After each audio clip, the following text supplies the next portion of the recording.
কবর খুব একাকিত্বের জীবন। আসলে মৌতের যে যন্ত্রণার কথা আমরা বলি না, এটা সবচেয়ে বড় বিষয়টা কি জানেন? এর শারীরিক কষ্ট তো আছেই, এই যে দুনিয়ার সবার থেকে বিচ্ছেদ, এটাই হচ্ছে যন্ত্রণা। সবার থেকে বিচ্ছেদ না, সবার থেকে বিচ্ছেদ হয়ে চলে যেতে হয়, এটা সবচেয়ে বড় যন্ত্রণা। মানুষ একা থাকতে চায় না। জেলখানায় যে মানুষকে বন্দি করে রাখে না, ওই একাকিত্বের কষ্টে মানুষ ভোগে। একা একা, আমি একা, কেউ নেই আমার সাথে, এটাই। এর উপর যদি আবার টর্চার করা হয়, রিমান্ড দেওয়া হয়, তাহলে কি অবস্থাটা হবে বোঝেন। এই হলো কবর, এই হলো কবর। একটা ঘটনা বলে শেষ করে দেই, যে একজন ব্যক্তি মারা গেছেন, আর মুসা আলাইহিস সালামের সময় বানু ইসরাইলের কোনো এক নবী, আমি ঠিক নাম বলতে পারবো না যে কোন নবী, কারণ নামটা হাদিসে আসে নাই, কোনো একজন নবী আল্লাহর কাছে দোয়া করছেন, আল্লাহ মৃত মানুষের সাথে আমার একটু কথোপকথন করায় দাও। আমি জাস্ট একটু কথাবার্তা বলতে চাই যে মৃত মানুষটা কেমন আছে বা তাদের অবস্থাটা কি, আমি জানতে চাই। তো আল্লাহ পাক সেই ব্যবস্থা করে দিলেন। তিনি একটা কবরের কাছে গিয়ে দাঁড়ালেন, একজন মৃত মানুষ উঠে আসলেন। এটা সায়েন্স বিশ্বাস নাও করতে পারে, আমাদের কোনো মাথা ব্যথা নেই, ঠিক আছে? তো এবার তিনি তাকে জিজ্ঞাসা করছেন যে তুমি কেমন আছো, তুমি কেমন আছো, এই মুর্দাকে জিজ্ঞাসা করছেন। তিনি বলছেন আজকে থেকে প্রায় 500 বছর আগে আমার মৃত্যু হয়েছে। এই ব্যক্তি বলছে আজকে থেকে প্রায় 500 বছর আগে আমার মৃত্যু হয়েছে, এখন পর্যন্ত আমার গা থেকে, আমার আত্মা থেকে মৌতের যন্ত্রণা দূর হয় নাই। লা ইলাহা ইল্লাল্লাহ। তো এই হচ্ছে অবস্থা। আমরা ব্যক্তিগত চিন্তাটা আগে করি, নিজের ফিকির, নিজের কবরের ফিকির, নিজের এলেম, নিজের আমল, নিজের পরিবার, নিজের রিজিক। যাদের জন্য হারামে যাচ্ছেন, কেউ সাথে যাবেন, কেউ সাথে যাবে না, না আপনার গার্লফ্রেন্ড, না আপনার বউ বাচ্চা, কিচ্ছু না। এগুলো তো শুধু মায়ার বাঁধন, মায়ার বাঁধন না, মায়ার বাঁধন। যদি এগুলো নেয়ামত হয় আলহামদুলিল্লাহ, যদি এগুলো দুনিয়াতে আপনার ফিতনা সৃষ্টি করে, আপনি আসহাবুল কাহফ হয়ে যান। কথা বুঝতে পারছেন না? এরপরে যদি সামর্থ্য হয়, আল্লাহ পাক আপনাকে জ্ঞান দেন, আপনাকে পলিটিক্যাল পদ দেন, ইকোনমিক সেকশনে জ্ঞান দেন, ইত্যাদি ইত্যাদি, আপনাকে আল্লাহ যে সেকশনে রাখবেন সেখান থেকে দিনের খেদমত করবেন, পারবেন না ইনশাল্লাহ?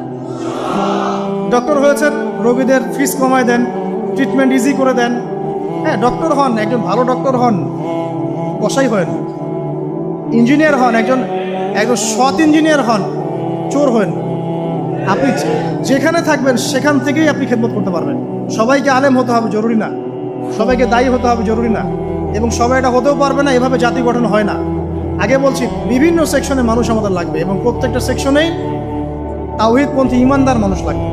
ইবলিস যখন আদম আলাইহিস সালাম এবং হাওয়া আলাইহিস সালাম তাদেরকে যখন জান্নাত থেকে বের করিয়ে দেয়, প্রলোভন দিয়েছিল, মিথ্যা প্রলোভন, যে হাল আদুল্লুকুম, হে আদম এবং হাওয়া, আমি কি তোমাদেরকে জানিয়ে দিব, আলা শাজারাতিল খুলদি ওয়া মুলকিন লা ইয়াবলা, হে আদম এবং হাওয়া, আমি কি তোমাদেরকে জানিয়ে দিব এমন একটা গাছের ব্যাপারে, যেই গাছের ফল খেলে পরে তোমরা চিরস্থায়ী হয়ে যাবে এবং কোনোদিন মরবে না। এই যে চিরস্থায়িত্বের টোপ আর অমরত্বের টোপ, এই দুইটা টোপ দিয়ে আমাদের পিতামাতাকে ইবলিস জান্নাত থেকে বের করে দিয়েছে। এখন পৃথিবীতে যত মানুষ পথভ্রষ্ট হচ্ছি আমরা, আমাদের এই দুইটা খাসলতের কারণে। আমরা অমরত্ব আশা করছি, আমাদের চলাফেরা দেখলে মনে হয় আমরা মরবো না, পরকালীন কনসেপ্ট বাদ। একটা হচ্ছে চিরস্থায়িত্বের টোপ, ক্ষমতা, এই যে ক্ষমতার দাপট, এই দুটো আমাদেরকে কিন্তু পথভ্রষ্ট করছে। ঠিক একই অস্ত্র ছিল ইবলিসের। সূরা আরাফ পড়ে দেখেন, আমি কোনো কিছু বানিয়ে বলছি না। তখন আল্লাহ পাক বললেন যে ইয়া বানি আদম, হে বনু আদম, আদমের সন্তান যারা আছো, আমাদেরকে আল্লাহ পাক বলছেন তোমরা শোনো, লা ইয়াফতিনান্নাকুমুশ শাইতান, শয়তান যেন তোমাদেরকে ফিতনায় না ফেলতে পারে। কামা আখরাজা আবাওয়াইকুম মিনাল জান্নাহ, ঠিক যেমন করে তোমাদের পিতামাতাকে শয়তান জান্নাত থেকে বের করে দিয়েছে। যেহেতু আমাদের পিতা আর মাতাকে শয়তান জান্নাত থেকে বের করে দিয়েছে, আল্লাহ পাক এই আদমের সন্তানদেরকে বলছেন তোমরা সতর্ক থেকো, তোমাদেরকে যেন শয়তান জান্নাত থেকে যেভাবে বের করেছিল তোমার পিতামাতাকে, এমন করতে না পারে। আর কি করতে না পারে? ইয়ানজিউ আনহুমা লিবাসাহুমা লিয়ুরিয়াহুমা মিন সাওআতিহিমা, পড়ে দেখেন সূরা আরাফ। আল্লাহ বলছেন মনে রেখো আদমের সন্তানরা, ইবলিস কিন্তু শুধু তোমার পিতামাতাকে জান্নাত থেকে বের করেই দেয় নাই, বরং গাছের কাছে নিয়ে গিয়েছিল, ফল খাওয়ার সাথে সাথেই তাদের গায়ের পোশাক খুলে পড়ে গিয়েছে। তাহলে আমাদের পিতামাতাকে জান্নাতে নগ্ন করে দিয়েছিল কে? সেই কথা আল্লাহ পাক বলছেন আদম সন্তানদেরকে, তোমরা সতর্ক থেকো, তোমাদেরকে যেন ইবলিস নগ্ন করতে না পারে, ঠিক যেমন করে তোমাদের পিতামাতাকে করেছে। তাহলে এখন যে পুরো বিশ্ব জুড়ে নগ্নতার যে সংস্কৃতি চলছে এরা কার এজেন্ডা বাস্তবায়ন করছে বুঝতে পারছেন? কোরআন পড়েন, পৃথিবীতে যত সভ্যতা চলে গেছে, ব্যাবিলনের সভ্যতা, চাইনিজদের সভ্যতা, তারপরে যে আমাদের মাও সেতুং, ইতালির মুসোলিনি, এদিকে জ্যাপল সার্তে, এদিকে আপনার ফিডেল ক্যাস্ট্রোর কথা বলেন, ওই পশ্চিমা সভ্যতা বাদ দিয়ে যত বড় বড় সভ্যতা রিনাউন্ড, সবার পোশাক ছিল শালীন। আমি চ্যালেঞ্জ করলাম, খুঁজে দেখেন, চাইনিজদের পোশাক দেখেন, আগেকার পোশাক, 1000 বছর আগের পোশাক, শালীন পোশাক। তারা কিন্তু মুসলিম ছিলেন না। আপনি এই ব্যাবিলনের সভ্যতা দেখেন, ব্যাবিলনের সভ্যতা অনেক প্রাচীন না? এই সভ্যতার পোশাক দেখবেন এটা অশালীন পোশাক ছিল না। এমনকি আইয়ামে জাহিলিয়াত যেটা আমরা বলি, নবী সাল্লাল্লাহু আলাইহি ওয়াসাল্লাম যখন জন্ম নেননি তার আগের সময় করো, ওই সময়ে যে মানুষ জেনা করতো, মেয়েকে যে কন্যা সন্তানকে জীবিত দাফন করতো, তারপরেও ওদের পোশাক শালীন ছিল।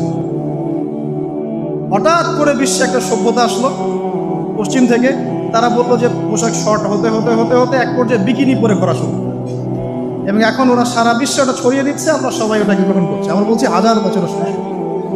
এখন দেখেন আল্লাহ পাক কি বলছেন, ওয়াইদা ফাআলু ফাহিশাতান, ওই সূরার মধ্যে আছে, যখন তারা কোনো ফাহেসা কাজ করে তারা বলে, তারা বলে ওয়াজাদনা আলাইহা আবানা, আমরা এগুলো আমাদের বাপ দাদাদেরকে দেখেছি করতে। যখন তারা কোনো ফাহেসা কাজ করে তারা বলে, অশ্লীল কাজ করলে বলে, আমরা এগুলো দেখেছি বাপ দাদা পিতৃপুরুষ থেকে করে আসছি।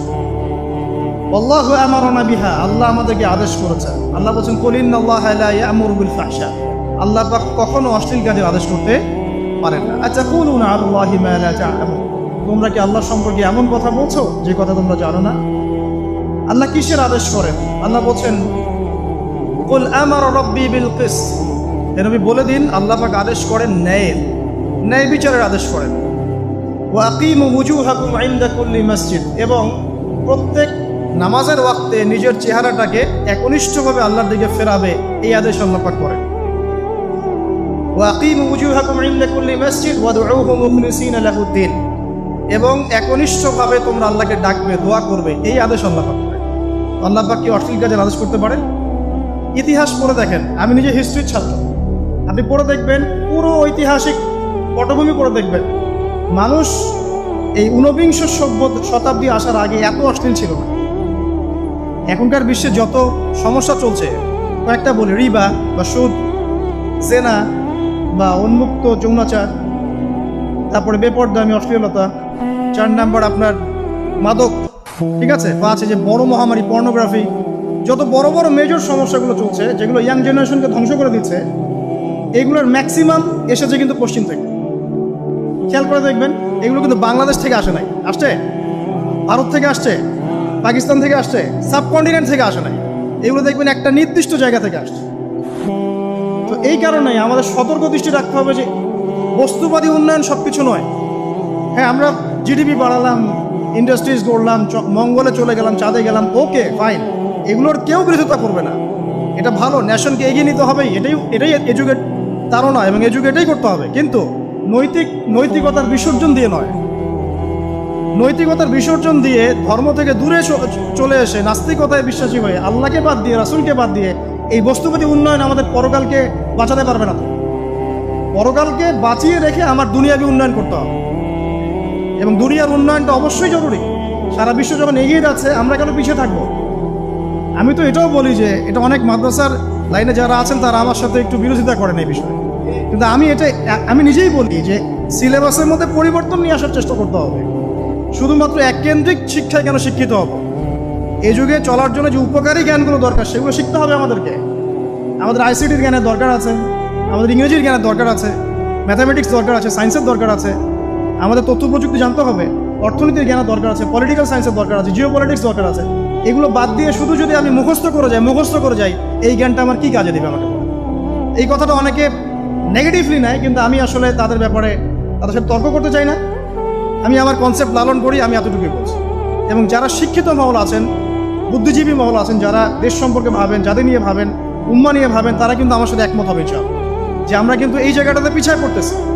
আল্লাহ পাক আমাদেরকে কনস্ট্রাকটিভ সিলেবাসে পড়াশোনা করার তৌফিক দান করুন, এবং জেনারেল লাইন থেকে আপনি বয়কট করে একদম ইয়াতে চলে আসতেছেন কেন? জেনারেল লাইনে পড়ছেন, পড়েন, আপনার এই জ্ঞানটাকে আপনি ইসলামের কল্যাণে কাজে লাগাতে পারবেন না? সবাইকে কি আলেম হতে হবে? সবাইকে মুফতি হবে, মুহাদ্দিস হবে? অর্থনীতিবিদের দরকার আছে না? পলিটিশিয়ানের দরকার আছে না? ডক্টর ইঞ্জিনিয়ার দরকার আছে না? সব সেক্টরের মানুষের দরকার আছে। আপনাদেরকে আপনাদের জায়গায় থাকতে হবে, ওখানে থেকে আপনারা ইসলামের খেদমত করুন, পারবেন না? একজন ডক্টর, তিনি কি ইসলামের খেদমত করতে পারবেন না ভাই? একজন সৎ নেতা, তিনি কি ইসলামের খেদমত করতে পারবেন না? একজন অর্থনীতিবিদ, তিনি যদি আল্লাহ পাকের হালাল হারাম মেনে অর্থনীতির কোনো বিধান চালু করেন, তিনি কি ইসলামের খেদমত করতে পারবেন না? তো সবাইকে কি বক্তা হইতে হবে? সবাইকে আলেম হতে হবে? এক নির্দিষ্ট একটা শ্রেণীর মানুষ আলেম হবে, নির্দিষ্ট একটা শ্রেণীর মানুষ প্রশাসনে থাকবে, নির্দিষ্ট একটা শ্রেণীর মানুষ আপনার জনপ্রতিনিধি হবে, নির্দিষ্ট শ্রেণীর মানুষ ইকোনমিক সেক্টরে থাকবে। এইভাবে আমরা একটা জাতি গঠন করব, এবং সবাই হবে উভয় দিকে শিক্ষিত। একজন আর্মি অফিসার, তার উচিত হবে ইমামতি করার যোগ্যতা অর্জন করা। একজন ডক্টর, তার উচিত হবে ইমামতি করার যোগ্যতা অর্জন করা। আবার একজন যিনি আলেম, তারও উচিত হবে এমন পড়াশোনা করা যে পড়াশোনা দিয়ে তিনি কোরআন সুন্নাহকে হাতে রেখে ওয়ার্ল্ড অ্যাফেয়ার্সকে ডিল করতে পারেন। তো এই বিষয়গুলো আমাদের একটা গ্যাপ চলে আসছে দীর্ঘদিন থেকে। আল্লাহ পাক আমাদেরকে বোঝার তৌফিক দান করুন। আর অ্যাটলিস্ট আমরা যদি নাই পারি, আমাদের দ্বারা যদি কিছু নাই হয়, অ্যাটলিস্ট আমাদের সন্তান সন্ততি যারা আসবে ভবিষ্যতে, আল্লাহ পাক তাদেরকে যেন ইসলামের জন্য কবুল করে নেয়, আমিন। আর ইসলামের জন্য কবুল করলে কারো কোনো ক্ষতি নাই। ইসলামের আন্ডারে প্রত্যেক অমুসলিমের সর্বোচ্চ অধিকার রক্ষা করা হয়, অন্য কোনো জায়গায় করা হয় না। এবং প্রত্যেকটা ধর্মগ্রন্থের মূল কথাগুলো দেখবেন একই রকম। এক আল্লাহর কথা বলছেন, একজন শেষ নবীর কথা বলছেন, সত্য কথা বলার কথা বলছেন, ন্যায়ের পথে চলার কথা বলছেন। প্রত্যেকটা ধর্মগ্রন্থ পড়ে দেখেন, এই যে ওল্ড টেস্টামেন্ট বলেন, নিউ টেস্টামেন্ট বলেন, বেদ বলেন, আপনি বাইবেল বলেন, পড়েন, একটু পড়েন, তুলনামূলক ধর্মতত্ত্বের বইগুলো পড়েন, দেখবেন অনেক মিল আছে। তো সবাই যদি যার যার ধর্ম পালন করে, কোনো সমস্যা আছে? সবাই যদি যার যার ধর্মের নৈতিক বিষয়গুলো মেনে চলে, কোনো সমস্যা আছে?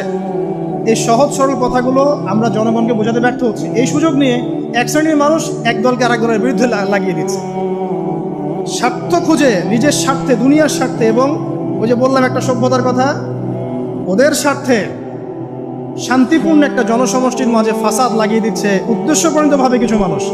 এদেরকে চিনতে শিখুন, এদেরকে বয়কট করতে শিখুন। আল্লাহ পাক তৌফিক, বোঝার তৌফিক দান। যাক, আমি আর ওদিকে যাচ্ছি না। দেখুন, নবী মুসা আলাইহিস সালামের সময় হিস্ট্রি এভাবে রিপিট হয়েছে।